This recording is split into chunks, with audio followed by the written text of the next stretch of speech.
The letter hit the floor before Ngozi could catch it. Her hands were shaking, not from cold. Lagos in March was never cold, but from something deeper, something that starts in the stomach and climbs. She picked it up, read it again, then a third time, because the first 2 times her brain refused to process what her eyes were seeing. 3,214,000 naira. Her name, her signature, her ID number, a loan she never took. She sat down slowly on the edge of her bed, the one she shared with her daughter in their single room in Mushin, and pressed the letter flat against her thigh, like she could iron out the words if she smoothed it hard enough. Adara was at school. Good. She did not want her daughter to see her like this. She did not want anyone to see her like this.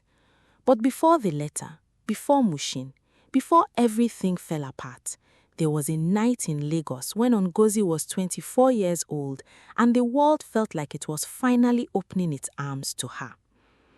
If you are just joining this channel, please subscribe and turn on notifications. We drop new stories every week and you do not want to miss what happens next in this one. It was an engagement party in Surulere, one of those Saturday evening affairs where the jollof rice smelled right and the music was loud enough to make you forget your worries. Ngozi had come with her friend Chioma, wearing a yellow dress she had sewn herself, fitted at the waist, flared at the hem, because when you are a tailor, your body is your advertisement. She was laughing at something Chioma said when she felt someone watching her. She turned. He was standing by the drinks table, 30 years old, pressed white shirt, the kind of man who looked like he had somewhere important to be even when he was standing still. His name was Eze. He crossed the room like he had already decided. "That dress," he said, "did someone make it for you or did you make it yourself?" "I made it," she said. "Then you are talented and beautiful," he said. "That is a dangerous combination." She laughed. She should not have laughed so quickly, but she did. He called the next day and the day after. He was a bank officer in Victoria Island, steady income, articulate, respectful to her mother when he came to visit. He brought small things, not the flashy gifts that announced themselves, but the quiet ones that remembered. He once brought her mother a bag of ogiri because Ngozi had mentioned once, only once, that her mother liked it in her soup. Ngozi noticed that. A man who listens, she thought, a man who pays attention. They married 8 months later, a small ceremony. Her mother cried. His mother, Mama Chukudi, a wide woman with a voice that filled rooms, sat at the high table and smiled with her mouth and watched with her eyes. Their first home was a flat in Bagada. 2 bedrooms, a sitting room that got the morning light. Ngozi set up a corner for her sewing machine. Chukudi left for work at 7 and came back by 6. And some evenings they sat on the small balcony and watched the street below. And he would hold her hand and say, "Ngo, I am happy." And she believed him. She believed all of it. When she got pregnant, the whole house changed temperature. Warmer. Chukudi rubbed shea butter on her belly at night and sang under his breath. He painted the spare room a soft green. He called her from work twice a day. She had never felt more held in her life. Then, Mama Chukudi came from Enugu. She stayed for 2 weeks, and in those 2 weeks, she said very little directly. She was not the type for direct. She would say things at dinner like, "My husband's people, the first son always carried the name. That is how it was done."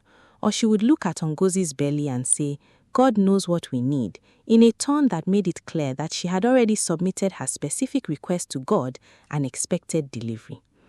Ngozi said nothing. She focused on the baby moving inside her. She focused on the green room. She focused on Chukwudi's hand on her back. She delivered on a Tuesday, a girl, perfect. 10 fingers, 10 toes, a cry that cut through the whole ward. Ngozi wept with joy. She pressed her face into her daughter and whispered, "Adara, daughter of the people, you are mine and I am yours." Chukwudi held the baby at the hospital once. He looked at her the way a man looks at something he ordered that arrived wrong. He said, "She is fine," and set her carefully back in her arms. That was the beginning of the cold. It came slowly at first, The way harmattan comes, not all at once, but in degrees. He stopped sitting on the balcony with her. He came home later. He stopped calling from work. When she reached for him at night, he would turn, not roughly, but definitely, and face the wall. She tried. God knows she tried. One evening she made his favorite, ofe onogbu with starch, the way his mother had shown her, and set it on the table with candles. And when he came in, she was standing in a dress she had sewn that week, fitted, lovely, hopeful. He sat down, ate, said the soup was good, went to bed.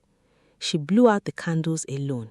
She did not cry that night. She sat at her sewing machine and worked until 2 a.m, because at least the fabric obeyed her.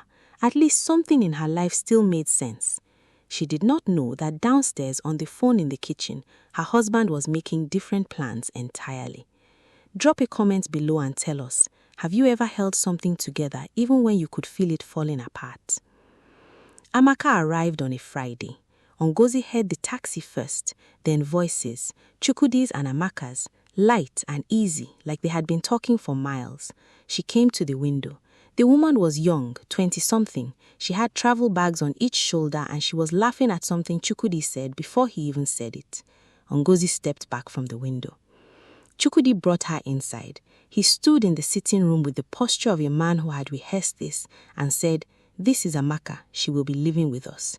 You know our culture, Ngo. A man needs a son." Ngozi looked at him. "You are my wife." He said, "You are my first wife. That has not changed." Adara was in the bedroom, 18 months old, pulling herself up by the cot rail, unaware that the ground had just shifted under all of us.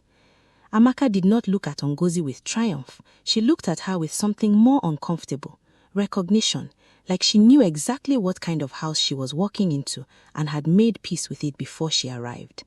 Ngozi almost felt sorry for her. Almost. The next 6 months were a performance. Ngozi played her part. She cooked, she sewed, she cared for Adara, she greeted Amaka in the mornings. She did not cry in rooms anyone could hear her. She saved it for the shower, water running hot, one hand pressed flat against the tiles. Chukwudi and Amaka occupied the master bedroom now. Ngozi had moved to the second room with Adara without being asked. She had simply moved because the alternative was standing in a doorway waiting to be told to leave, and she had more dignity than that. Mama and Chukwudi hesitated when Amaka's pregnancy began to show. She walked through the house with the satisfaction of a woman whose prayer had been answered. She patted Amaka's belly. She brought Ngozi a wrapper as a gift and said, "You are a good woman, Ngozi, a patient woman. God will reward you." Ngozi took the wrapper and thanked her. She did not say what she was thinking. She had stopped saying what she was thinking months ago. Amaka delivered, another girl. Chikudi's face did something complicated. Ngozi watched it from across the sitting room, the way his jaw tightened, the way he set down his phone very deliberately, the way something behind his eyes went flat.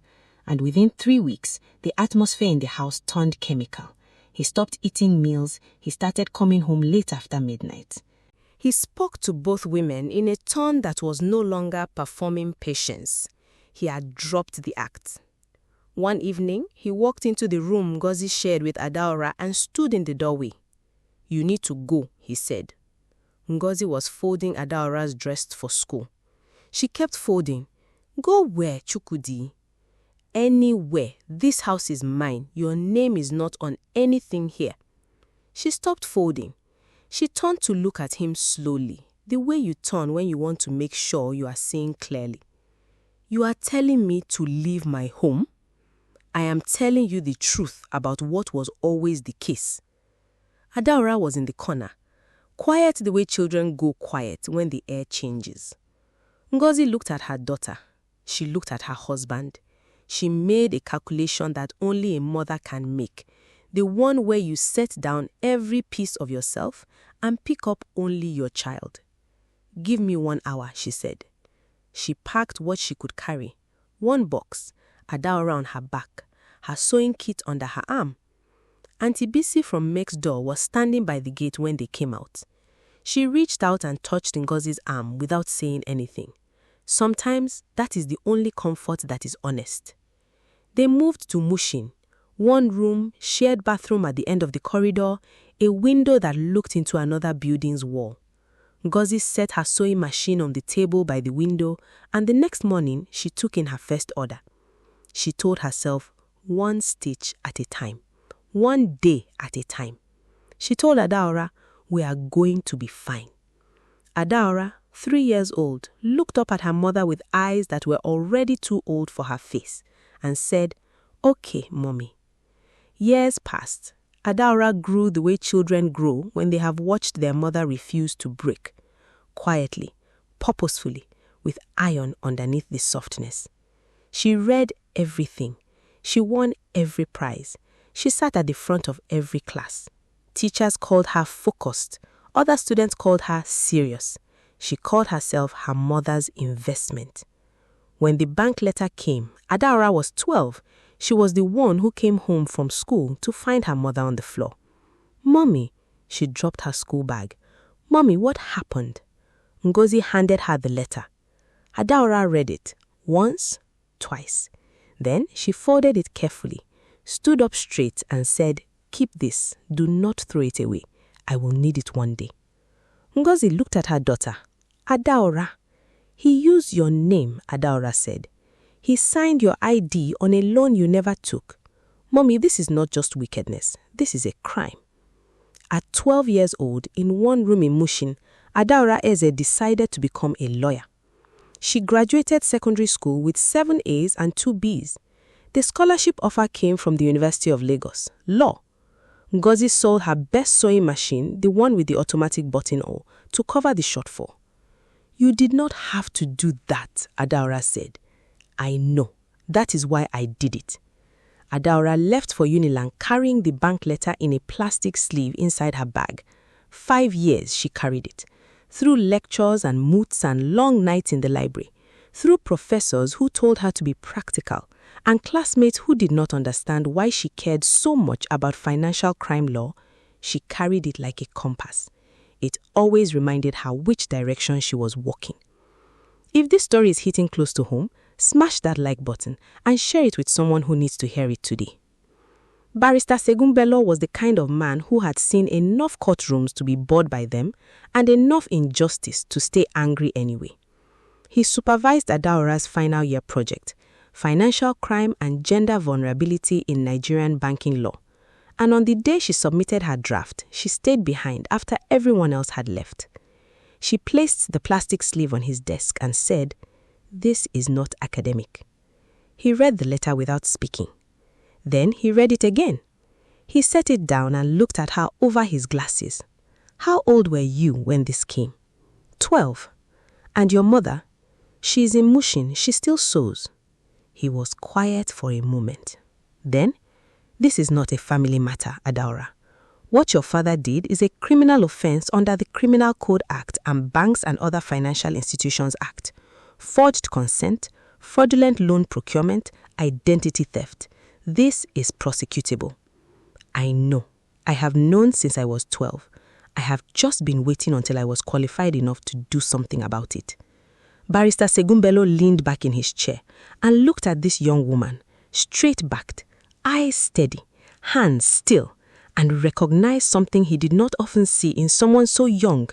Not rage, not grief, just absolute clear-eyed resolute. "Then, let us begin." The investigation took 8 months. Adaora traced the loan through bank records, cross-referencing dates against her father's employment history at the bank. She found 2 additional accounts opened in Ngozi's name, each one with forged signatures, each one at a different branch. Chukwudi had been systematic about it. He had used his position inside the bank to move carefully. But careful and clean are not the same thing, and Adaora had 8 months and a reason that would not let her sleep.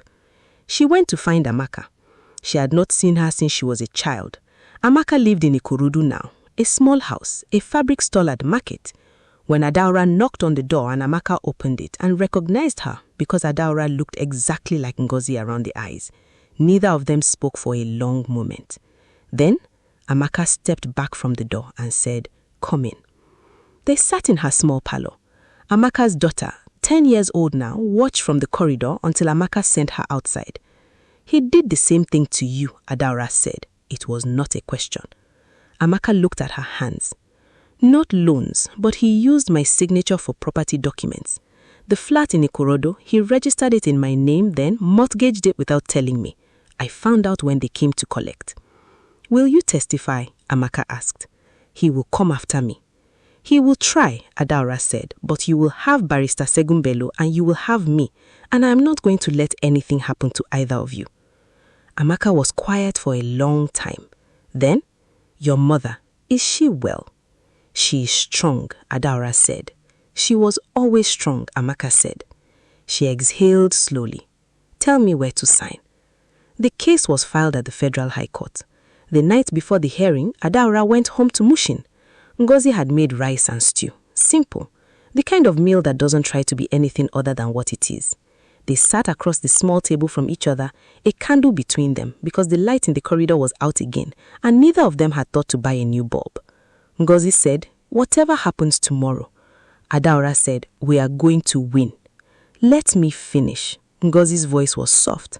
Whatever happens tomorrow, you have already done it. You walked back into a room I was thrown out of, and you walked in as a lawyer. Chukwudi did not plan for that. He planned for us to disappear. Adaora reached across the table and held her mother's hand. We did not disappear, she said.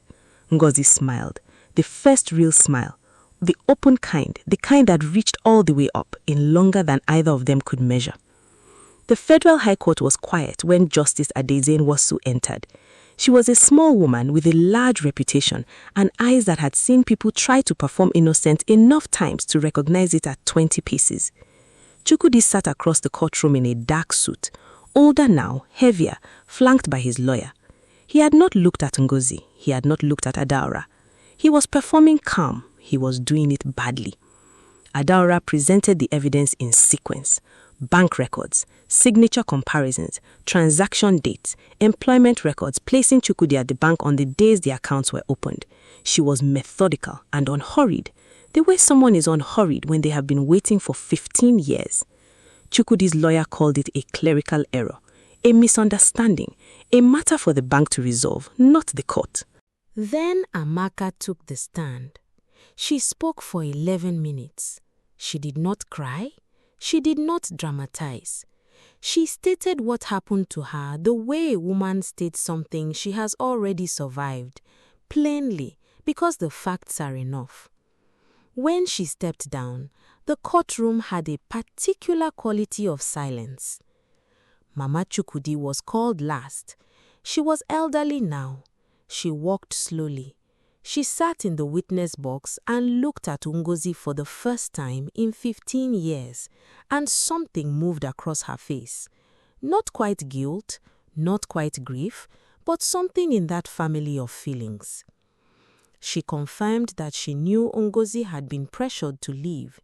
She confirmed that she had seen documents in Chukwudi's home with Ngozi's name on them at a time when Ngozi was already gone. She said, I told myself it was not my business.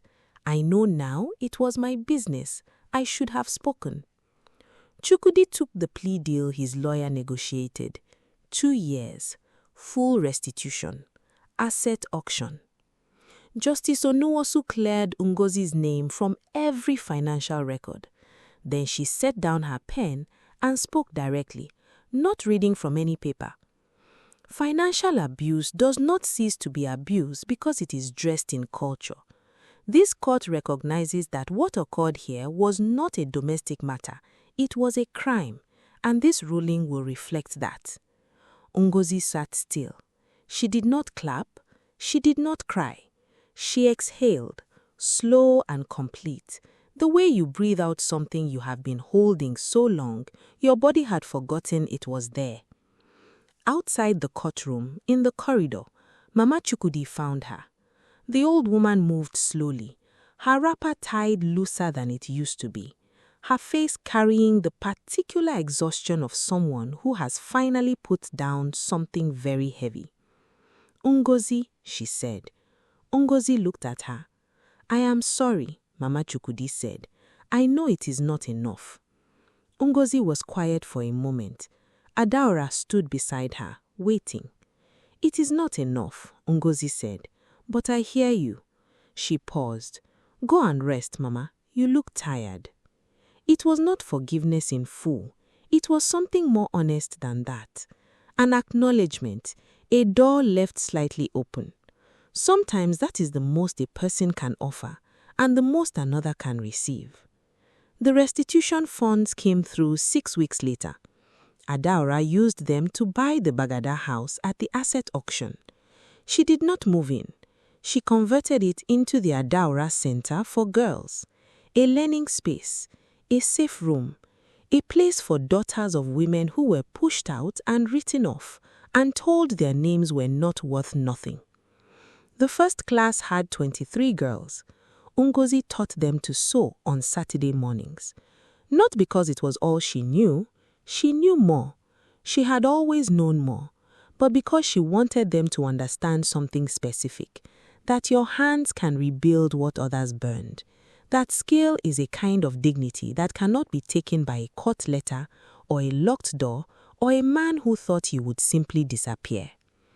On the last Saturday of their first term, one of the girls, 11 years old, small, with enormous serious eyes, held up her finished piece, a small purse, red fabric, slightly uneven at the seam. She looked at Ngozi and said, "Is it good?" Ngozi looked at the purse, looked at the girl. "It is yours," she said. "That is what makes it good."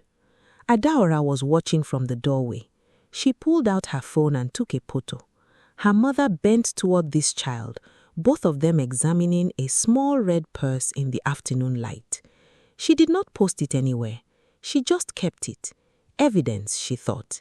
Evidence that something that was meant to end us became the thing that keeps us going. Outside the center, on the gate, was a small sign. Simple, no flourishes. Adaora Center for Girls, because every daughter deserves to know her name is clean. If this story moved you, please like this video and share it with someone who needs to hear it. And if you are new here, subscribe now because we have more stories coming that will stay with you long after the video ends. Tell us in the comments, where in the world are you watching this from? Drop your country or your city below. We want to know where our family is. Ngozi's hands threaded a needle. The afternoon light came through the window. She kept sewing.